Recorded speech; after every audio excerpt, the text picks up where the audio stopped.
आज पेश हुए केंद्रीय बजट पर सोलन में मिली जुली प्रतिक्रिया देखने को मिली। कुछ लोग इसका स्वागत करते नजर आए तो कुछ बजट में छिपी कमियों को उजागर करते दिखे। सोलन शहर वासियों ने बजट पर तीखी प्रतिक्रिया देते हुए कहा कि जो बजट आज पेश किया गया है एक लुभावना बजट है और आंकड़ों का मकड़ जाल है। इससे कई वर्गों को फायदा भी हो रहा है, लेकिन कई वर्गों को इसमें दरकिनार भी कर दिया गया है। उन्होंने कहा कि इस बजट से कई लोगों को बेहद राहत मिली है और कई देश के नागरिक मायूस भी हुए हैं।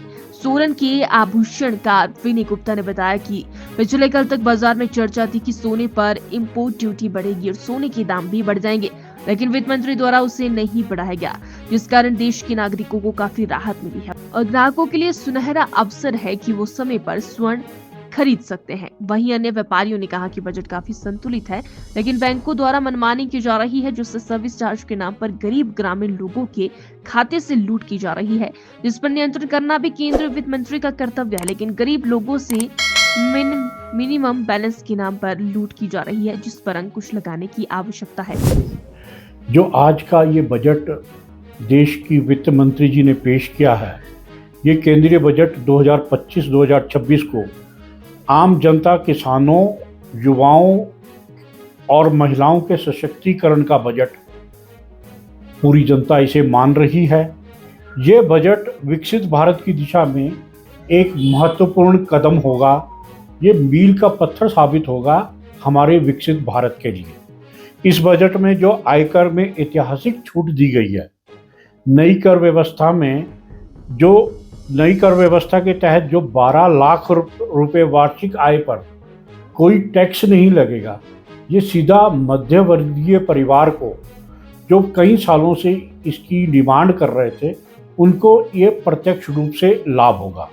दूसरी तरफ प्रधानमंत्री धन्य धन्य कृषि योजना की घोषणा से जहां 100 जिलों के लगभग 1,70,00,000 किसानों को सीधा लाभ मिलेगा, वहां किसानों के क्रेडिट कार्ड में जिनकी लिमिट पहले 3 लाख रुपए थी, उसको ये बढ़ाकर अब 5 लाख रुपए कर दिया गया। इसी तरीके से MSMI में जिस तरीके से बजट का प्रावधान किया गया है, तो युवाओं को, जो बेरोजगार युवा हैं, उनको अपने नए स्टार्टअप लगाने के लिए इस बजट के हिसाब से उनको एक नई दिशा मिलेगी। और ये जो बजट है, ये एक ऐतिहासिक बजट है, जो मैंने पहले भी कहा, ये विकसित भारत के लिए एक मील का पत्थर साबित है। अगर मिनिमम बैलेंस आपके अकाउंट में नहीं है तो बैंक उसमें 200 रुपये काट रहा है। तो मिनिमम बैलेंस जो गरीब लोग वो रख ही नहीं पाता है। 200 भी रहते हैं, 500 मिनिमम है, तो 500 किसी के पास होते भी नहीं है। तो जितने को पेंशन आती है उतने को उसमें से 600 रुपये बैंक काट लेता है। तो आप बताइए ये टैक्स क्या है? ये किस तरह का टैक्स है? गरीब लोगों के लिए तो बिल्कुल भी किसी तरह का ये ना टैक्स बेनिफिट है, ना ही जो कह रहे हैं कि ये टैक्स फ्री है। कौन सा टैक्स फ्री है?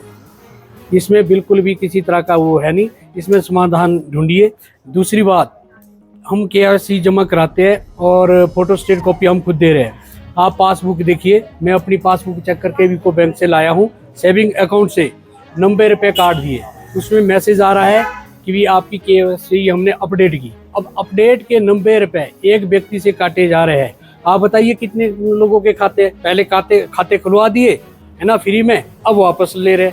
बड़े बड़े माफिया का लोन माफ कर रहे हैं और वो खरबों में माफ कर रहे हैं, गरीबों से पैसा इकट्ठा कर रहे हैं। तो इस पे संशोधन होना चाहिए। इस बजट की हम तो निंदा करते हैं। मैं Sudhir Ahuja Ahuja proprietor Ahuja general store, mall road, Solan. आपने बजट के विषय में पूछा है कि बजट कैसा है। तो इस बार का जो बजट है वो बहुत ही संतुलित बजट, क्या कहते हैं, सेंटर से आया है और उसमें हिमाचल को भी फ़ायदा होगा। हिमाचल के लिए भी इन्हांस करके उन्होंने उसमें बोला है कि हम उनको हेल्प करेंगे। और दूसरी बात यह है कि जो 12 लाख तक है वो बिल्कुल टैक्स फ्री कर दिया गया है, और अगर उसको मिला दिया जाए तो 12,75 तक, क्या कहते हैं, कोई टैक्स नहीं लगेगा। तो बजट अच्छा है। और स्टार्टअप्स वगैरह के लिए भी उन्होंने काफ़ी स्कीमें बोली हैं, और क्या कहते हैं, कृषि, उसके लिए, पर्यटन के लिए बढ़ावा देने की बात कही है। तो ओवरऑल अच्छा बजट है। जिस तरीके के, क्या कहते हैं, हालात हैं कोविड के बाद, जो है इतनी ज़्यादा फाइनेंशियल एक्टिविटीज़ हैं नहीं, तो उसके बाद भी, क्या कहते हैं, अगर इस तरह का बजट दिया जाता है तो बहुत अच्छा बजट है और बड़ा संतुलित बजट दिया है। सर, पिछले बजट से तो पिछला बजट था उससे तो बढ़िया ही है। इस बार थोड़ा और अच्छा आया है बजट। आप हिमाचल के लिए क्या चाहते हैं? जैसे बजट में दी गई है, तो हिमाचल के लिए क्या चाह रहे हैं आप? जैसे टूरिज्म को लेके भी हिमाचल क्या चाहेगी? हिमाचल में क्या? हिमाचल के लिए तो जो हिमाचल की जो हालात हैं जी, उसमें हिमाचल की जो अपनी जो है वो तो फाइनेंशियल सिचुएशन इतनी अच्छी है नहीं। तो जब तक सेंटर से पैसा नहीं आएगा, सेंटर सपोर्ट नहीं करेगा, तो हिमाचल आगे नहीं बढ़ सकता।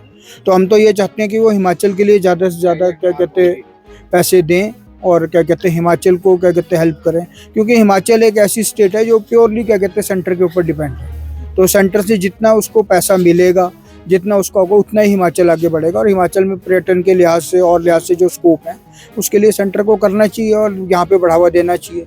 जो प्राकृतिक रूप से और अगर वैसे देखा जाए जैसे यहाँ की आबो हवा है वो है, तो हिमाचल बहुत अच्छा है अगर इसको हम डेवलप करेंगे टूरिज्म के लिए। केंद्रीय सरकार ने बहुत अच्छा बजट दिया है, उम्मीद से बहुत बढ़िया बजट दिया है। हम केंद्र की सरकार का, सीतारमन जी का, प्रधानमंत्री जी का स्वागत करते हैं कि इन्होंने बहुत अच्छा बजट दिया। और हम उम्मीद कर रहे थे कि इस बजट में सोने पर इंपोर्ट ड्यूटी सरकार बढ़ाएगी, मगर ऐसा नहीं हुआ। मतलब कल रात तक पूरी उम्मीद थी, और जहां बड़ी बड़ी जगह बात हो रही थी, बड़ी मंडियों में बात हो रही थी कि रेट पक्का गोल्ड का बढ़ेगा, तो कोई इन्होंने गोल्ड से इंपोर्ट ड्यूटी में या जीएसटी में कोई छेड़छाड़ नहीं किया। तो मुझे नहीं लगता कि भाई गोल्ड में अब और तेजी आएगी। पर बहुत अच्छा टाइम है ये भी लेने का, और मैं समझता हूँ गोल्ड परचेज करना चाहिए। हालांकि लोग परचेज कल तक बहुत अच्छा परचेज किया लोगों ने, तो शायद उनको ये लग रहा होगा कि कहीं ना कहीं ड्यूटी बढ़ने की वजह से भी ये रहा होगा, बट ऐसा कुछ नहीं हुआ। हाँ, राहत की खबर तो है। अगर देखो ना 5% भी ड्यूटी बढ़ाते तो सीधा सीधा गोल्ड में 4,000 रुपये तोले का इजाफा होता, तो वो सीधा ही 4,000 रुपये तोला नहीं बढ़ा। तो इस समय बहुत अच्छा समय है खरीदारी करना के। मैं आपके माध्यम से बताना चाहूंगा कि जो लोग भविष्य के लिए कोई ब्याह शादी या कुछ है या गोल्ड में इन्वेस्ट करना चाहते हैं तो वो कर सकते हैं।